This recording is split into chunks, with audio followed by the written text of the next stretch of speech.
Hello viewers, welcome to Ooty cooking channel. இன்னைக்கு சூப்பரான டேஸ்ட்ல மட்டன் பிரியாணி செய்ய போகிறோம். பிரியாணினாலே ரொம்ப ஸ்பெஷல் தான், அதுவும் மட்டன் பிரியாணி சொல்லவே வேண்டாம். ஆனால் நம்ம சரியான அளவுகளோட சரியான முறையில் செஞ்சால்தான் பிரியாணி ரொம்ப நல்ல சுவையாகவும் மனமாகவும் இருக்கும். எந்த ஒரு சொதப்பலும் வராத மாதிரி ஒரு சூப்பரான மட்டன் பிரியாணி நம்மளுடைய பாரம்பரிய முறைப்படி எப்படி செய்யறதுன்னு பார்க்கலாம் வாங்க. முதல்ல பிரியாணிக்கு அரிசியை ஊற வச்சிடலாம். நான் இங்கே சீரக சம்பா அரிசி எடுத்திருக்கேன். இப்போ தான் பிரியாணிக்கு நம்ம பாஸ்மதி ரைஸ் யூஸ் பண்ணுறோம். அப்போல்லாம் பிரியாணினாலே சீரக சம்பா அரிசி தான் பயன்படுத்தி செய்வாங்க. இந்த அரிசி செரிமானத்துக்கு ரொம்பவே நல்லது. அதே மாதிரி ஃபைபர் கண்டென்ட்டு ரொம்பவே அதிகமாக இருக்குது. நாம் சீரக சம்பா அரிசி பயன்படுத்தி செய்யும் போது பிரியாணி ரொம்ப நல்ல சுவையாகவும் மனமாகவும் இருக்கும். நம்ம ஊரில் ஃபேமஸான திண்டுக்கல் தலப்பாக்கட்டு பிரியாணியோட சுவைக்கு முக்கிய காரணம் இந்த சீரக சம்பா அரிசி தான். அரிசியை 2-3 தடவை தண்ணியில் நல்லா அலாசிட்டு 20லேருந்து 30 நிமிஷம் வரைக்கும் ஊற வச்சு எடுத்துக்கலாம். நான் 2 கப் அளவுக்கு சீரக சம்பா அரிசி எடுத்திருந்தேன். இது சரியா 600 கிராம் அளவு இருந்துச்சு. நான் இங்கே மட்டனை நல்லா கழுவி க்ளீன் பண்ணி எடுத்து வச்சுருக்கேன். நம்ம எந்த அளவுக்கு அரிசி எடுக்கிறோமோ அதே அளவுக்கு மட்டன் எடுக்கக்கூடாது. நம்ம எடுக்கிற அரிசியை விட மட்டன் கொஞ்சம் அதிகமான அளவில் இருந்தால் தான் பிரியாணி ரொம்ப நல்லா டேஸ்ட்டாக இருக்கும். நான் இன்னைக்கு 750 கிராம் அளவுக்கு மட்டன் எடுத்திருக்கேன். கழுவி க்ளீன் பண்ணி எடுத்து வச்சிருந்த மட்டனை ஒரு ப்ரெஷர் குக்கரில் சேர்த்துருக்கேன். கூடவே 2 கப் அளவுக்கு தண்ணி, மட்டன் மூழ்கிற அளவுக்கு தண்ணி சேர்த்துக்கோங்க. கூடவே 1 டேபிள் ஸ்பூன் அளவுக்கு கல்லுப்பு, 1/4 டீஸ்பூன் அளவுக்கு மஞ்சத்தூள் சேர்த்துட்டு குக்கரை மூடி வச்சு அடுப்பை ஹை ஃப்ளேமில் வச்சு ஒரு விசில் மட்டும் விட்டுருங்க. ஒரு விசில் வந்ததுக்கு அப்புறமா அடுப்பை குறைவான தீயில வச்சு ஒரு 10 நிமிஷம் நம்ம வேக வச்சோம்னா மட்டன் ரொம்பவே சூப்பராக வெந்து வந்துடும். மட்டன் ரொம்பவே சூப்பராக வெந்து வந்துருச்சு. குக்கர் விசில் ப்ரெஷர் எல்லாம் போனதுக்கு அப்புறமா தான் குக்கர் ஓப்பன் பண்ணும். மட்டனை தனியாக எடுத்து வச்சிருங்க. அதே மாதிரி மட்டன் வேக வச்ச தண்ணியையும் கரெக்டாக அளந்து எடுத்து வச்சிருங்க.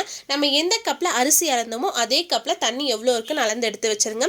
இந்த தண்ணியை யூஸ் பண்ணி தான் நாம் அரிசியை வேக வைக்க போகிறோம். அடுத்தது பிரியாணி மசாலா ரெடி பண்ணுறதுக்கு கடாயில் 5 துண்டு பட்டை சேர்த்துக்கலாம்.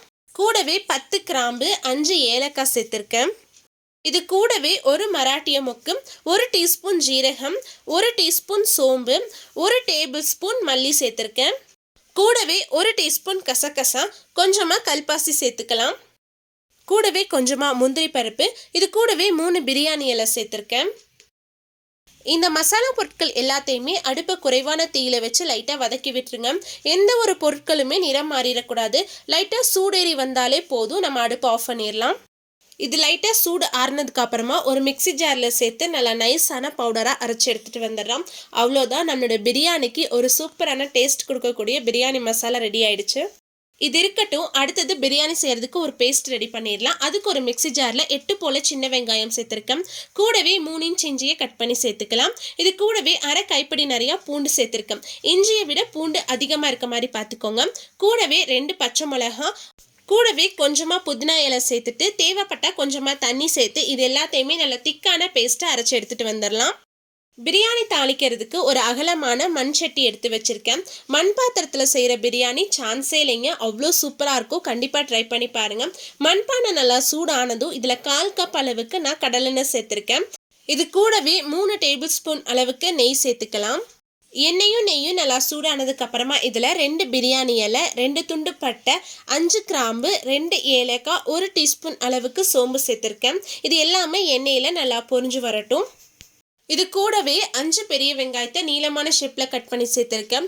கூடவே ஒரு கைப்பிடி நிறையா புதினா இலையை ரஃபாக கட் பண்ணி சேர்த்துக்கலாம். இது எல்லாத்தையுமே எண்ணெயில் நல்லா வதக்கி விட்டுருங்க. வெங்காயம் நல்லா பொன்னிறம் ஆகிற வரைக்கும் எண்ணெயில் நல்லா வதங்கி வரணும். வெங்காயம் நல்லா வதங்கி வந்ததும் இதில் நாம் அரைச்சி எடுத்து வச்சுருந்த பேஸ்ட்டை சேர்த்துக்கலாம். இந்த பேஸ்ட்டை எண்ணெயில் நம்ம நல்லா வதக்கி எடுக்கணும். ஏன்னா நம்ம இஞ்சி, பூண்டு, சின்ன வெங்காயம், பச்சை மிளகாய் இது எல்லாத்தையுமே நம்ம பச்சையாக அரைச்சனால அந்த பச்சை வாசனை இருக்கும். அந்த பச்சை வாசனையெல்லாம் போகிற வரைக்கும் நம்ம எண்ணெயில் நல்லா வதக்கி விடணும். அப்போ தான் பிரியாணி நல்லா டேஸ்ட்டாகவும் ஃப்ளேவராகவும் இருக்கும்.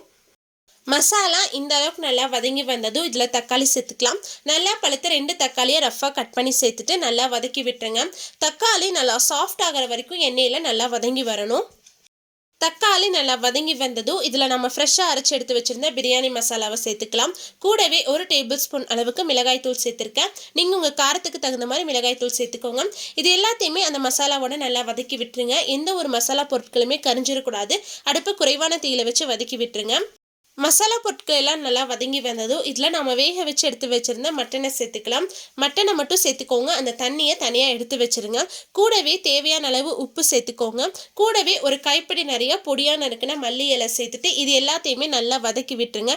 இந்த மசாலாவோட ஒரு 3 நிமிஷம் மட்டன் நல்லா வதங்கி வரணும். மட்டன் ஒரு 3 நிமிஷம் நல்லா வதங்கி வந்ததும் இதில் நம்ம மட்டன் வேக வச்ச தண்ணியிலேருந்து ஒரு 1/4 கப் அளவுக்கு தண்ணி சேர்த்து நல்லா கலந்து விட்டுருங்க.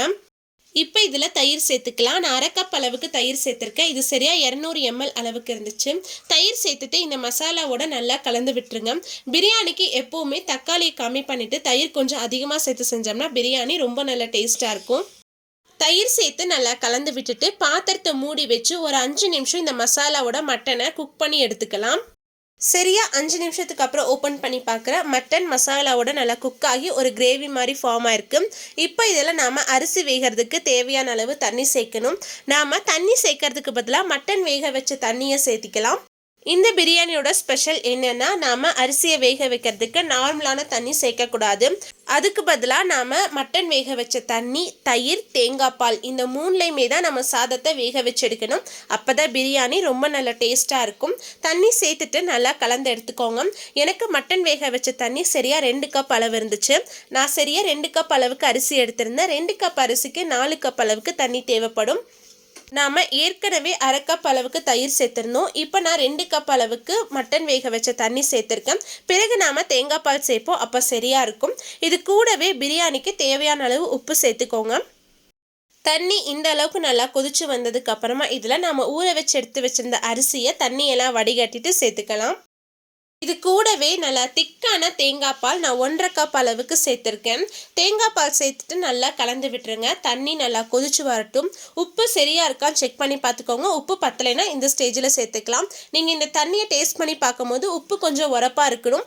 அப்போ தான் சாதமெல்லாம் வெந்து வரப்போ உப்பு சரியாக இருக்கும். முக்கியமாக இந்த பிரியாணி செய்கிறதுக்கு 2 கப் ரைஸுக்கு 4 கப் அளவுக்கு தண்ணி சேர்க்கணும். நான் 2 கப் அளவுக்கு மட்டன் வேக வச்ச தண்ணி சேர்த்துருக்கேன். கூடவே 1/2 கப் அளவுக்கு தேங்காய் பாலும் 1/2 கப் அளவுக்கு தயிர் சேர்த்துருக்கேன். நார்மலான தண்ணி சேர்த்து பிரியாணி செஞ்சோம்னா பிரியாணி இந்த அளவுக்கு டேஸ்ட்டாக இருக்காது.